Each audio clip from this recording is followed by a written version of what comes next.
प्रबुद्ध जनों प्रणाम। जीवन यात्रा का समापन डिग्निफाइड डिपार्चर हो। विद्वानों ने कहा है, respect is to be earn, honour is to be protected. इसका मीनिंग क्या है? अर्निंग शब्द तो दुनियादारी से जुड़ा है। कमाना धमाना सब सांसारिक मामले हैं। ये दुनिया पुरुषार्थ से धन भी नहीं कमाने देती, उसमें भी 100 अड़चन डालती है। रेस्पेक्ट तो क्या कमाने देगी? फिर ऑनर क्या है? आप बताएं। ऑनर तो जीव साथ लेकर आता है। फिर ऑनर के प्रोटेक्शन से क्या अर्थ है? लगता तो ऐसा है जीव जीवन के साथ ही ऑनर भी साथ लेकर आता है। इसका अर्थ है कि ऑनर सूक्ष्म शरीर के साथ भी ट्रैवल करता है। ऐसा प्रतीत होता है कि जीव जो आत्मा और भौतिक अवयवों का मेल है, उसमें रेस्पेक्ट भौतिक अवयवों के समीप प्रतीत लगता है और ऑनर आत्मा के समीप प्रतीत होता है। रेस्पेक्ट और ऑनर उस पुल का निर्माण करते हैं जो भौतिक अवयवों का आत्मा से मिलन कर या जोड़कर जीव को सांसारिक यात्रा में प्रवेश कराता है। संभवतः संसार से मिले स्वार्थी गुणगान को जीव रिस्पेक्ट मानता है, पर ऑनर तो सांसारिक यात्रा में आत्मा का वह लगेज है जो वह मुक्त स्थिति में त्याग देता है। जो कुछ यह निष्कर्ष निकलता है कि जब तक जीवन यात्रा में या कहें जीव यात्रा में आत्मा ऑनर को सरेंडर नहीं करता, तब तक कोई आपको डिसऑनर नहीं कर सकता है। और स्पष्टता से कहने का प्रयास करते हैं कि जयद्रथ ने श्री अभिमन्यु के नाम से पुकारी गई देह का डिसरेस्पेक्ट किया था। उस कायर में युद्ध की सामर्थ्य ही नहीं थी कि उनका डिसऑनर करता। डिसऑनर तो गौरी का हुआ था, जो उसने प्राणों की भीख मांगी।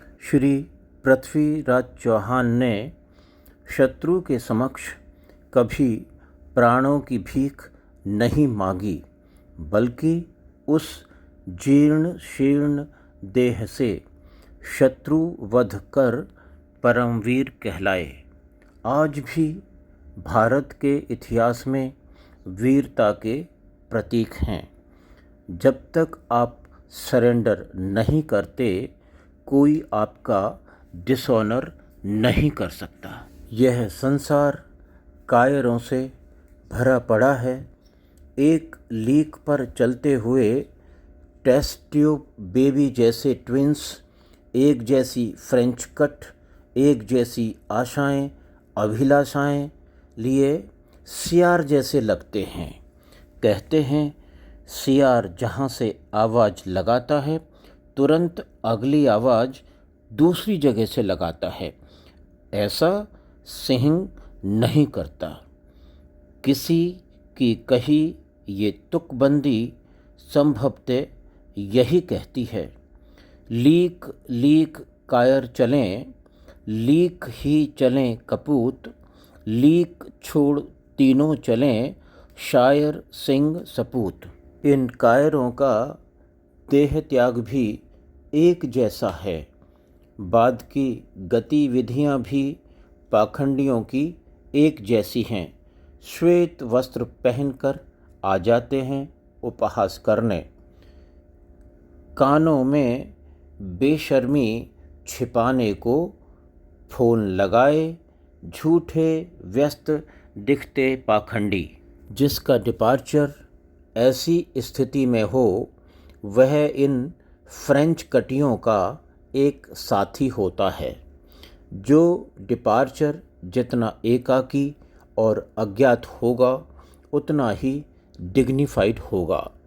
विचार कर देखिए, जिन्होंने समय के कपाल पर शिलालेख छोड़ा है उनका डिपार्चर लगभग झूठी रिस्पेक्ट दिखाते इन फ्रेंच कटियों से मुक्त, एकाकी और अज्ञात रहा है। किसी किसी का तो परम पीड़ादायक रहा है।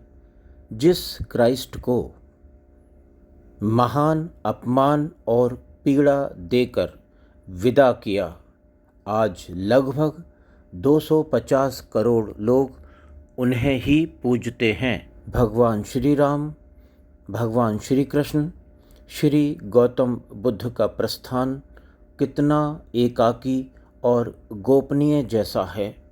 इन युग नायकों को शीश नमन है। थोड़ा विचारें, नेताजी सुभाष चंद्र बोस की विदा यात्रा या प्रस्थान कितनों को पता है।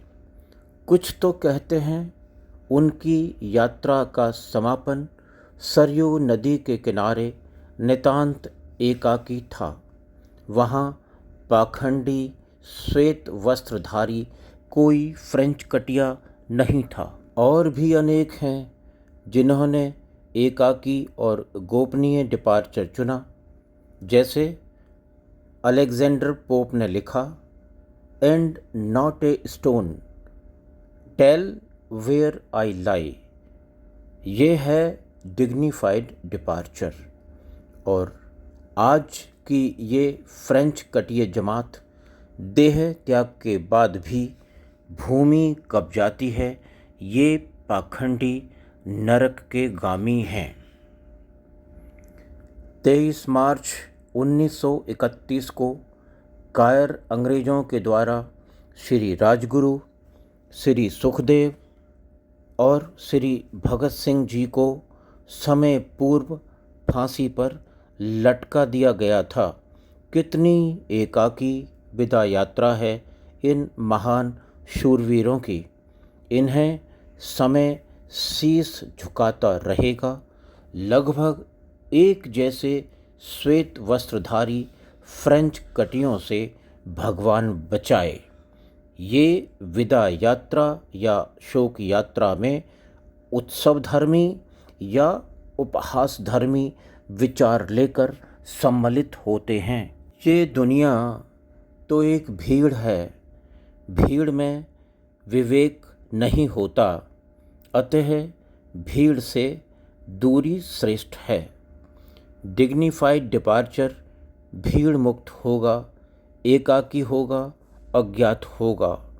भाग्यशाली को मिलता है डिग्निफाइड डिपार्चर। क्या डिग्निफाइड डिपार्चर चुना भी जा सकता है? आप कमेंट द्वारा बताएं। आपने इसे सुना। आपको आदरपूर्वक प्रणाम।